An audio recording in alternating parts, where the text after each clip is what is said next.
जय श्री सद्गुरू ब्रह्मचैतन्य गोंदवलेकर महाराज की जय। रंगीत तालीम या युट्यूब चॅनल मध्ये मी आपणा सर्वांचं स्वागत करतो। तर मित्रांनो, आज माझ्या समवेत आहे ओंकार अशोक शेलार। तर मित्रांनो, हे मेंटेनन्स डिपार्टमेंट मध्ये काम करतात आणि यांना एक कविता लिहिण्याचा छंद आहे आणि त्यांना माझ्या चॅनल बद्दल समजलं। मी म्हटले माझ्या काही कविता आपल्या चॅनल वरती खरंच अपलोड कराल का म्हणून। खरोखरच अशा या नवोदित कलाकाराला नाही का आपण देखील प्रोत्साहन द्यावं या उद्देशानं त्यांच्या आज या ठिकाणी आम्ही 2 कविता ती वाचन करणार आहे।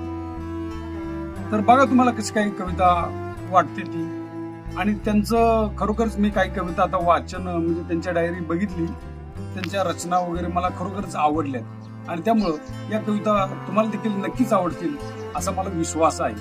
तर ओंकार, तुझ्या कवितेला वाचन सुरू कर। नक्कीच। तर पहिली कविता आहे माझी पावसाची सर।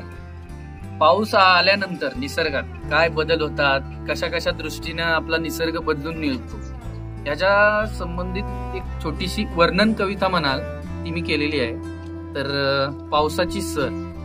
गडगडणाऱ्या या नभांनी साध निसर्गास अशी घातली, तप्त या धरणीस सुखावण्या पावसाची ही सर कोसळली। गोल टपोऱ्या या थेंबांनी वृक्ष वेलींना मग धडक दिली, वाऱ्या संगे खेळ खेळत पाने फुलेही उमलून आली। पावसाच्या त्या संतत धारांनी तृषा धरणीची ती भागवली, भरले नदी नाले तुडुंब आज नवी पालवी निसर्गास। ऊन पावसाच्या सुंदर खेळांनी तरा धरणीची बदलून गेली, हिरव्यागार त्या वनराईची सुंदरता द्विगुणित झाली। खळखळणाऱ्या या जलाशयांनी कथा पावसाची सांगितली, शांत कधी कधी रौद्र रूपांनी पावसाने बरसात केली। आयुष्याच्या काही दुःखी प्रसंगांची नेहमीच पावसाची साक्ष दिली, अश्रूही लपून गेले त्या थेंबात मनास मोकळी वाट मिळाली, मनास मोकळी वाट।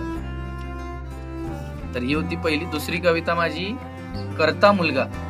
आपण आजच्या काळात बघतो ज्या सामान्य वर्गीय मुलांच्या जबाबदाऱ्यांचं जे ओझं येतं किंवा ते आपल्या घराच्या परिस्थितीसाठी काम करतात, तर त्यांच्यावर एक कविता मी लिहिण्याचा विचार केला। म्हणजे तसा मीही त्याच सामान्य घरातून येतो म्हणून त्यावर एक मी कविता लिहिली। करता मुलगा, घरातला करता मुलगा। जीवनातल्या दुविधा अनेक तो हसत मुखाने पार करतो, दुसरा तिसरा ना कोणी तो घरातला करता मुलगा असतो। अपेक्षांच्या त्या भरजड जोळ्या अडकवून आपल्या खांद्यास असतो, कष्ट हे एकच भांडवल स्वतःपाशी बाळगून असतो। ध्येय पर्वताच्या त्या दुर्गम वाटा आत्मविश्वासाने चढून जातो, नसतील जरी सुखसोयी त्याकडे त्याची खंत ना कधी मनी ठेवतो। स्वप्नांचे ते अफाट डोंगर उगाच का तो रचून ठेवतो, नियतीच्या त्या खेळापुढे मात्र हतबल नक्कीच होऊन बसतो। निर्दयी समाजाच्या निर्भीड अरण्यात सिंहासवे शिकार करतो, यशाच्या त्या अफाट आकाशात घारी समान उंच भरारी घेतो, घारी समान उंच भरारी। धन्यवाद।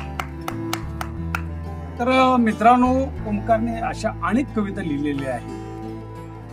तर या कविता आपल्या प्रतिसादावरती नाही का, आपला जसा जसा प्रतिसाद मिळेल तसा तसा आपल्या या रंगीत तालीम युट्यूब चॅनलवरती आपण वरचेवर अधूनमधून ओंकारच्या कविता आपण सादर करणार आहोत। तर यासाठी तुमच्या नाही का प्रतिसादाची गरज आहे। तर कविता कशी वाटली ते अवश्य कमेंटमध्ये लिहा आणि आवडल्यास लाईक करा, काही तुमच्या मित्रांना शेअर करा आणि चॅनलवर नवीन असाल तर रंगीत तालीम युट्यूब चॅनलला फक्त एक वेळेस सबस्क्राईब करा, त्याला पैसे लागत नाहीत। तर धन्यवाद।